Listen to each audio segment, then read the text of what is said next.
नमस्कार दोस्तों, आपका एक बार फिर से स्वागत है द मिस्टिक लैंड के इस शानदार और रहस्यमयी सफर में। आज हम आपको लेकर चलने वाले हैं एक ऐसी जगह पर जो समुद्र के बीच छुपा हुआ एक जन्नत जैसा एहसास देती है, लक्षद्वीप। यहाँ की नीली लहरें, सफेद रेत और अनसुनी कहानियां आपको एक अलग ही दुनिया में ले जाएंगी। इस वीडियो में हम जानेंगे इसका रहस्यमयी इतिहास, दिलचस्प तथ्य और आज की आधुनिक दुनिया में इसकी खास पहचान। तो वीडियो को अंत तक जरूर देखें। अरब सागर के बीचों बीच एक ऐसी जगह है जहां पानी इतना साफ है कि नीचे तक झांकने का मन करे, जहां हवा में नमक की खुशबू है और जहां हर सुबह सूरज जैसे समंदर से निकलता हुआ दिखाई देता है। यही है लक्षद्वीप, भारत का सबसे छोटा लेकिन बेहद खूबसूरत द्वीप समूह।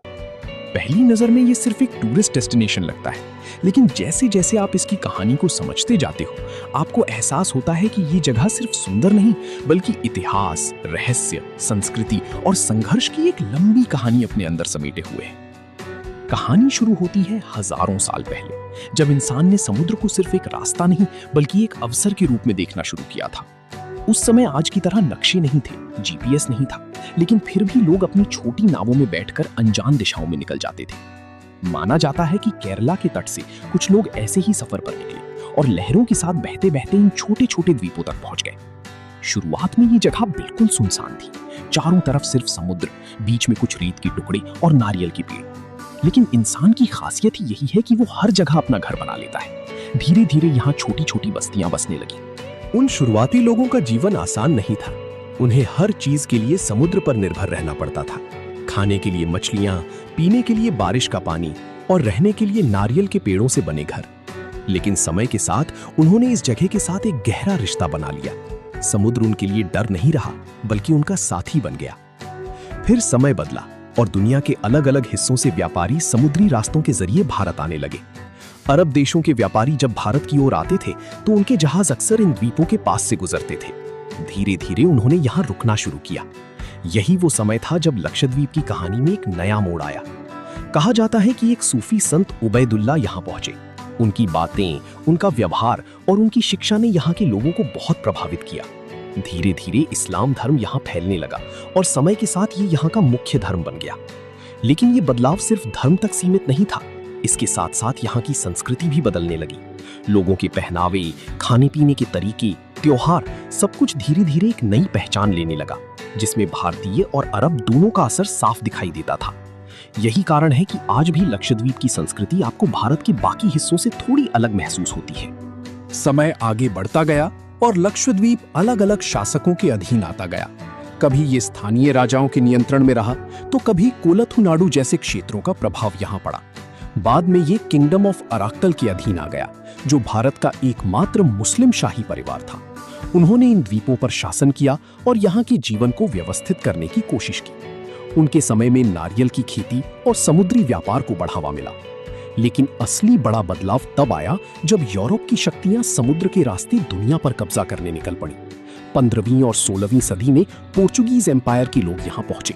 उनका मकसद सिर्फ व्यापार नहीं था, बल्कि वे इन द्वीपों पर अपना नियंत्रण भी चाहते थे। उन्होंने यहाँ अपनी पकड़ बनाने की कोशिश की, लेकिन स्थानीय लोगों ने इसका विरोध किया। फिर भी कुछ समय तक उनका प्रभाव यहाँ बना रहा। इसके बाद लक्षद्वीप पर ब्रिटिश ईस्ट इंडिया कंपनी का नियंत्रण हो गया। ब्रिटिश शासन के दौरान इन द्वीपों का प्रशासन मेनलैंड भारत, खासकर केरल के माध्यम से चलाया जाने लगा। ब्रिटिशों के लिए ये द्वीप बहुत ज्यादा महत्वपूर्ण नहीं थी, लेकिन उन्होंने यहाँ एक प्रशासनिक ढांचा जरूर बना दिया। 1947 में जब भारत आजाद हुआ, तब लक्षद्वीप भी आजाद भारत का हिस्सा बन गया। ये एक शांत लेकिन महत्वपूर्ण क्षण था, क्योंकि इन द्वीपों ने बिना किसी बड़े संघर्ष के भारत के साथ अपनी पहचान जोड़ ली। 1956 में इसे आधिकारिक रूप से एक केंद्र शासित प्रदेश घोषित किया गया। धीरे धीरे यहाँ सरकारी सुविधाएं आने लगीं, स्कूल, अस्पताल और बुनियादी ढांचा। अब कहानी पहुंचती है आज के समय में, आधुनिक लक्षद्वीप। आज ये जगह दुनिया के सबसे खूबसूरत ट्रॉपिकल डेस्टिनेशंस में गिनी जाती है। यहाँ के द्वीप कोरल रीफ से बने हुए हैं, जो समुद्र के अंदर जीवित संरचनाएं होती हैं। ये कोरल रीफ सिर्फ सुंदर ही नहीं, बल्कि समुद्री जीवन के लिए बेहद जरूरी भी हैं। यहाँ आपको रंग बिरंगी मछलियां, कछुए और कई तरह के समुद्री जीव देखने को मिलते हैं। लक्षद्वीप में कुल 36 द्वीप हैं, लेकिन इनमें से केवल कुछ पर ही लोग रहते हैं। बाकी द्वीप आज भी लगभग अनटच्ड है, जहां इंसानी हस्तक्षेप बहुत कम है। यही कारण है कि यहाँ की प्रकृति इतनी साफ और प्रिस्टीन है। यहाँ के लोगों का जीवन आज भी काफी सरल है। वे आधुनिक दुनिया से जुड़े जरूर हैं, लेकिन उन्होंने अपनी परंपराओं को छोड़ा नहीं है। मछली पकड़ना आज भी यहाँ का मुख्य पेशा है और नारियल की खेती भी बड़े पैमाने पर की जाती है। टूना फिश यहाँ की खास पहचान है, जो विदेशों तक एक्सपोर्ट होती है। अब बात करते हैं टूरिज्म की। पहले लक्षद्वीप आम लोगों के लिए ज्यादा खुला नहीं था, लेकिन अब धीरे धीरे इसे टूरिज्म के लिए विकसित किया जा रहा है। अगाती आइलैंड और बंगारम आइलैंड जैसे द्वीप आज टूरिस्ट्स के बीच काफी पॉपुलर हो रहे हैं। यहाँ लोग स्कूबा डाइविंग, स्नॉर्कलिंग और कयाकिंग जैसी एक्टिविटीज का आनंद लेते हैं। लेकिन एक बात जो लक्षद्वीप को बाकी टूरिस्ट प्लेसेस से अलग बनाती है, वो है इसका एनवायरमेंटल बैलेंस। यहाँ बहुत सख्त नियम है ताकि प्रकृति को नुकसान न पहुंचे।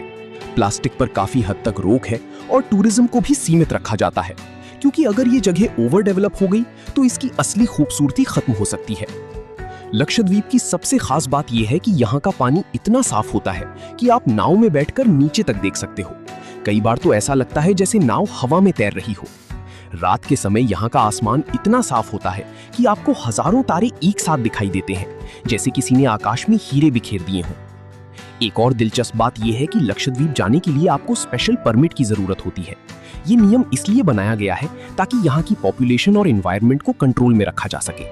अगर भविष्य की बात करें तो लक्षद्वीप तेजी से बदलती दुनिया के साथ कदम मिला रहा है। यहाँ इंटरनेट, बेहतर ट्रांसपोर्ट और टूरिज्म इंफ्रास्ट्रक्चर विकसित हो रहा है, लेकिन साथ ही ये भी कोशिश की जा रही है कि डेवलपमेंट के चक्कर में यहाँ की प्रकृति और संस्कृति को नुकसान न पहुंचे। आज लक्षद्वीप एक ऐसी जगह है जहां पुराना और नया दोनों साथ साथ चलते हैं। यहाँ एक तरफ आपको सदियों पुरानी परंपराएं मिलेंगी, तो दूसरी तरफ मॉडर्न सुविधाएं भी। ये संतुलन ही इसकी असली ताकत है। और शायद यही वजह है कि जो भी एक बार लक्षद्वीप जाता है, वो सिर्फ इसकी खूबसूरती ही नहीं, बल्कि इसकी शांति और सादगी को भी अपने साथ लेकर लौटता है। ये जगह हमें ये सिखाती है कि असली खुशी बड़ी बड़ी इमारतों या भागदौड़ में नहीं, बल्कि प्रकृति के करीब सरल जीवन में छुपी होती है। तो जब भी आप लक्षद्वीप का नाम सुनो, तो सिर्फ एक टूरिस्ट डेस्टिनेशन मत सोचो, इसे एक कहानी के रूप में देखो। एक ऐसी कहानी जो हजारों सालों से समुद्र की लहरों के साथ बह रही है और आज भी हर दिन एक नया अध्याय लिख रही है। तो दोस्तों, अगर आपको लक्षद्वीप की ये अनोखी और रोमांचक कहानी पसंद आई हो, तो इस वीडियो को लाइक करना बिल्कुल न भूलें। ऐसे ही और रहस्यमयी और दिलचस्प जगहों के बारे में जानने के लिए हमारे चैनल द मिस्टिक लैंड को सब्सक्राइब जरूर करें और बेल आइकन को दबाना ना भूलें, ताकि हमारी हर नई वीडियो आप तक सबसे पहले पहुंचे। मिलते हैं अगले वीडियो में एक और नई और अद्भुत कहानी के साथ।